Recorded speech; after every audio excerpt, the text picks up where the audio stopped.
Hello friends, welcome to my channel G K Pathshala. आज हम लोग विविध के इम्पोर्टेंट प्रश्नों को हल करेंगे। विविध से भी काफ़ी प्रश्न पूछे जाते हैं।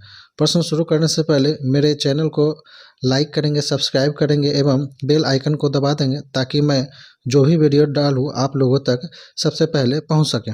तो चलिए शुरू करते हैं पहले प्रश्न से। पहला प्रश्न है, मैक-मोहन रेखा किन देशों की अंतर्राष्ट्रीय सीमा है? याद रखेंगे मैक-मोहन रेखा, तो ये है भारत और चीन की। याद रखेंगे मैक-मोहन जो रेखा है वो भारत और चीन की अंतर्राष्ट्रीय सीमा है। चलेंगे अगले प्रश्न की ओर। अगला प्रश्न है, हिंडनबर्ग हिंडनबर्ग रेखा किन देशों की अंतर्राष्ट्रीय सीमाएं बनाती? तो हिंडनबर्ग रेखा जो है वह जर्मनी और पोलैंड, याद रखेंगे जर्मनी और पोलैंड की अंतर्राष्ट्रीय सीमा बनाती है। चलेंगे अगले प्रश्न की ओर। अगला प्रश्न है, रेड क्लिफ रेखा। याद रखेंगे रेड क्लिफ रेखा, बार बार इस प्रश्न को पूछा जाता है, किन देशों की अंतर्राष्ट्रीय सीमा बनाती है? तो इसका सही आंसर होगा, रेड क्लिफ रेखा जो है वो भारत और पाकिस्तान की सीमा रेखा निर्धारित करती है। चलेंगे अगले प्रश्न की ओर। अगला प्रश्न है, डुरंड रेखा डुरंड रेखा भारत के किन देशों की अंतर्राष्ट्रीय सीमा बनाती है? तो डुरंड रेखा जो है वो पाकिस्तान और अफगानिस्तान, याद रखेंगे डुरंड रेखा जो है पाकिस्तान और अफगानिस्तान देशों की सीमा बनाती है। चलेंगे अगले प्रश्न की ओर। अगला प्रश्न है,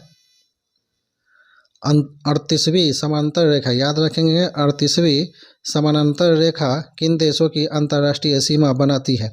तो 38वीं जो समानांतर रेखा है वो उत्तरी कोरिया और दक्षिणी कोरिया की सीमा बनाती है। चलेंगे अगले प्रश्न की ओर। अगला प्रश्न है, सोरा किस देश की संसद का नाम है? तो सोरा जो है वो सोरा जो है वो अफगानिस्तान की संसद का नाम है। चलेंगे अगले प्रश्न की ओर। अगला प्रश्न है, जातीय संसद किस देश के संसद का नाम है? तो जातीय संसद जो है वो बांग्लादेश के संसद का नाम है। Bangladesh is the right answer. चलेंगे अगले प्रश्न की ओर। अगला प्रश्न है, डायट किस देश के संसद का नाम है? याद रखेंगे डायट जो है वो जापान के संसद का नाम है, तो जापान इसका सही आंसर होगा। चलेंगे अगले प्रश्न की ओर। अगला प्रश्न है, भारतीय राष्ट्रीय पंचायत। याद रखेंगे राष्ट्रीय पंचायत किस देश के संसद का नाम है? तो राष्ट्रीय पंचायत जो है वो नेपाल के संसद का नाम है। राष्ट्रीय पंचायत जो है वो नेपाल के संसद का नाम है। चलेंगे अगले प्रश्न की। अगला प्रश्न है, राजघाट किसकी समाधि स्थल? याद रखेंगे राजघाट, तो राजघाट जो है वो महात्मा गांधी की समाधि स्थल है। राजघाट जो है महात्मा गांधी की समाधि स्थल है।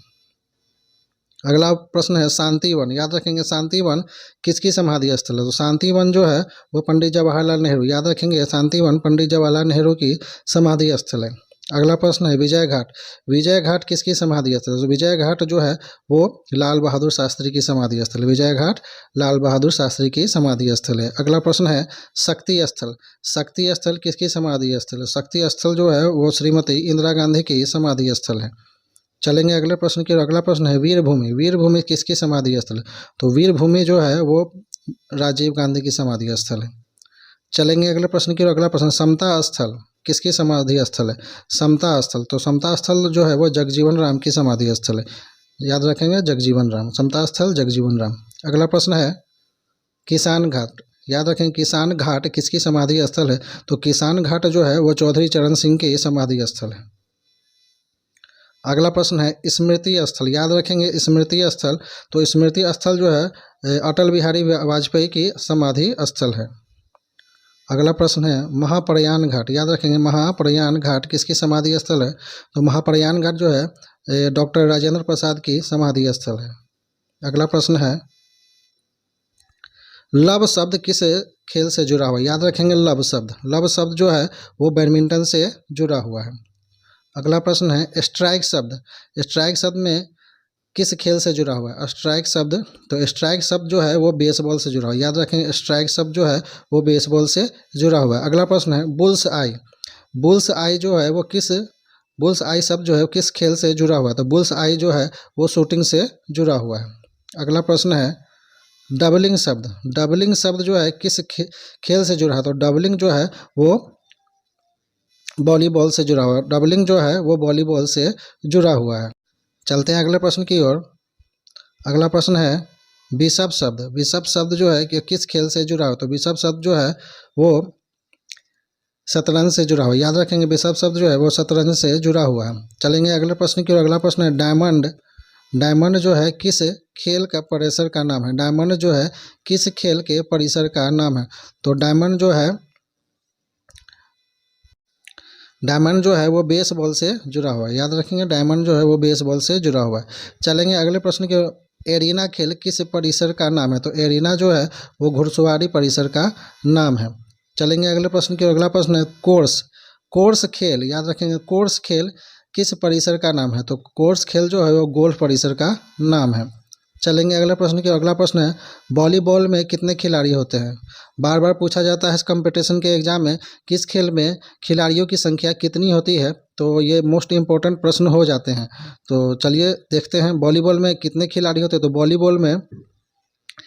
वॉलीबॉल में 6 खिलाड़ी होते हैं। अगला प्रश्न है बास्केटबॉल में कितने खिलाड़ी होते हैं? तो बास्केटबॉल में जो है वो 5 खिलाड़ी होते हैं। बास्केटबॉल में 5 खिलाड़ी होते हैं। अगला प्रश्न है बेसबॉल में कितने खिलाड़ी होते हैं? बेसबॉल में जो है वो 9 खिलाड़ी होते हैं। अगला प्रश्न है पोलो में कितने खिलाड़ी होते हैं? तो याद रखेंगे पोलो में 4 खिलाड़ी होते हैं। एक होता है वाटर पोलो, याद रखेंगे वाटर पोलो।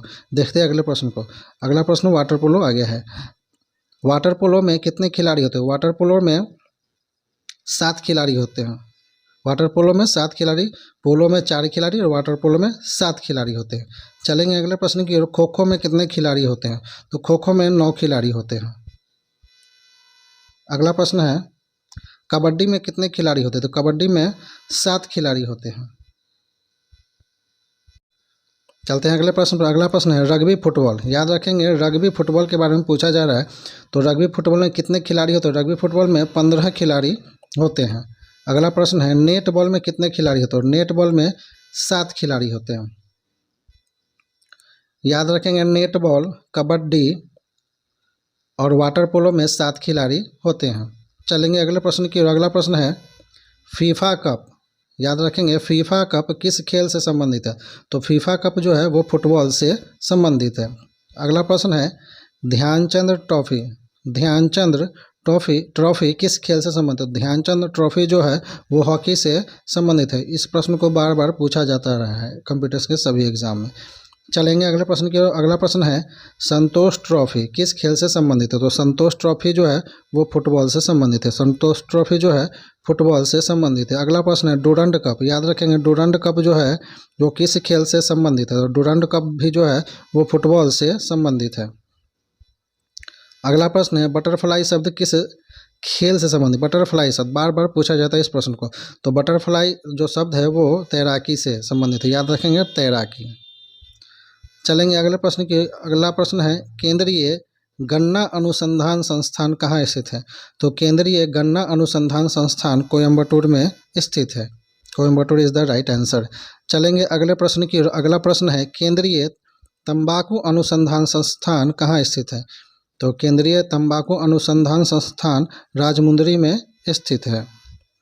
चलेंगे अगले प्रश्न की। अगला प्रश्न है भारतीय चीनी तकनीकी संस्थान कहाँ स्थित है? चीनी तकनीकी संस्थान, तो चीनी तकनीकी संस्थान जो है वो कानपुर में स्थित है। Kanpur is the right answer. चलेंगे अगले प्रश्न की। अगला प्रश्न है भारतीय डेयरी अनुसंधान संस्थान, याद रखेंगे डेयरी अनुसंधान संस्थान कहाँ स्थित है? करनाल, चेन्नई, कानपुर, लखनऊ। तो इसका सही आंसर होगा करनाल। चलेंगे अगले प्रश्न की। अगला प्रश्न है केंद्रीय औषधि अनुसंधान संस्थान, इस प्रश्न को भी बार बार पूछा जाता रहा है। केंद्रीय औषधि अनुसंधान संस्थान कहाँ स्थित है? तो केंद्रीय औषधि अनुसंधान संस्थान जो है वो लखनऊ में स्थित है। चलेंगे अगले प्रश्न की। अगला प्रश्न है केंद्रीय चमड़ा अनुसंधान संस्थान कहाँ स्थित है? चमड़ा अनुसंधान, तो चमड़ा अनुसंधान संस्थान जो है वो चेन्नई में स्थित है। चलेंगे अगले प्रश्न की ओर। अगला प्रश्न है रमन अनुसंधान संस्थान कहाँ स्थित है? रमन अनुसंधान संस्थान कहाँ स्थित है? तो रमन अनुसंधान संस्थान जो है वो बेंगलुरु में स्थित है। चलेंगे अगले प्रश्न की ओर। अगला प्रश्न है केंद्रीय चावल अनुसंधान संस्थान कहाँ स्थित है? तो चावल अनुसंधान संस्थान जो है वो कटक, उड़ीसा में स्थित है। चलेंगे अगले प्रश्न की ओर। अगला प्रश्न है केंद्रीय वन अनुसंधान संस्थान कहाँ स्थित है? तो केंद्रीय वन अनुसंधान संस्थान जो है वो देहरादून में स्थित है।